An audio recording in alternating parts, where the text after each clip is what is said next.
my brother? Good, good. I've been a fan of you for many, many, many years. I think along with all these people, it's a blessing to have you here. Thank you so much. Be here, my brother. My name is Omar, and I teach 9th and 11th grade English in Williamsburg, Brooklyn. And I see something going on. This is a community in which I grew up that has radically transformed just in my lifetime. And what I see is that this is really a microcosm for a phenomenon going on all across the country, right? So I was hoping if you would please comment on issues of gentrification going on now. Yeah, no, indeed. I mean, it's part of the general trend of pushing poor and working people out to the edges or into near oblivion. It's almost like what happened to the squeegee men in New York City in the 80s. They just disappeared, deodorized. What happened to LA? Now they're in Patterson, New Jersey. I know we got a Patterson group. Where's my Patterson group? Yeah, give a hand for Patterson. Patterson's in the house. Patterson's in the house. Push them in the Patterson. Push them in the wing. Push them in the Edison. Push them in the Perth Amboy.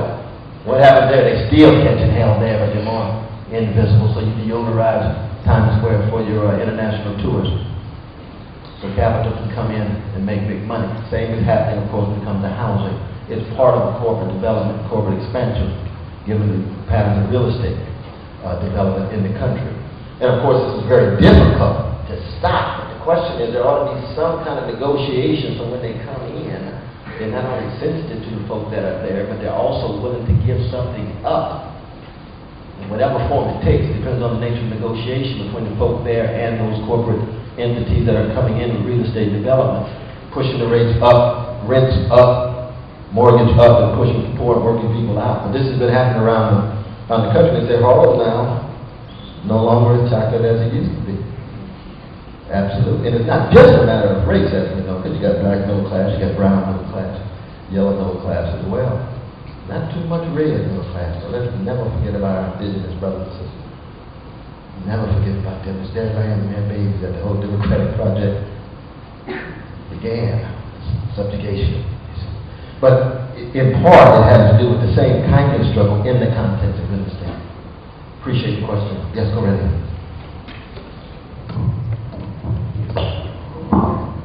Hi, good morning. Good how you doing this one? Good to see you. I am doing quite well. Well, I guess my question is, I was really inspired by your talk, and I think I'm here at this conference to learn about how to best use my life for quality of service, you know? And I think something, you know, I've got the man No, there. I like your shirt now. Yeah. Because he's a beautiful brother, and he's so much better than he was running. But I guess my question is, you know, going out in the world, I'm graduating college soon. I see, you know, I see this man, and I see his love for, as a woman and as a queer person, I see his love for me. And I think seeing him get elected and then seeing his policies be constantly blocked over and over again. You know, healthcare, for example, all he wants to do is help people get healed, help people not be sick.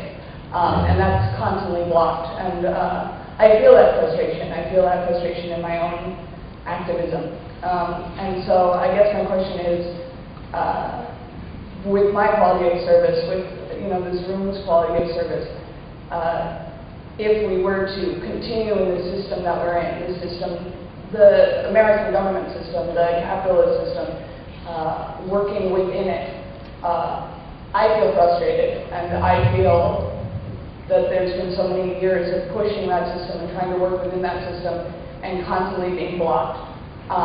And so I guess there's the outside the system method, which is what I'm leaning more and more towards, and radical change, and not being a part of the system anymore, and saying, you know, this hasn't worked, let's do something new. And I guess I wanted to hear your viewpoint on an outer system movement for change that doesn't involve government, that doesn't involve capitalism, that involves people. Oh, appreciate that. So we got another deep seminar question, sister. Absolutely. I absolutely appreciate that. For me to keep in mind that it's never either or. It's never either or.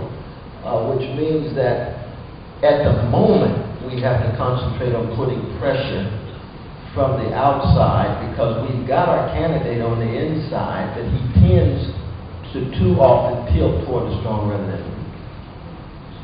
And again, we look at the examples. No FDR tilting it toward the weak without the labor movement. LBJ, you all began his career as a white supremacist. Y'all know that, right? And he becomes the president who does what? Does more for freedom of the country in relation to the subaltern people than anybody else.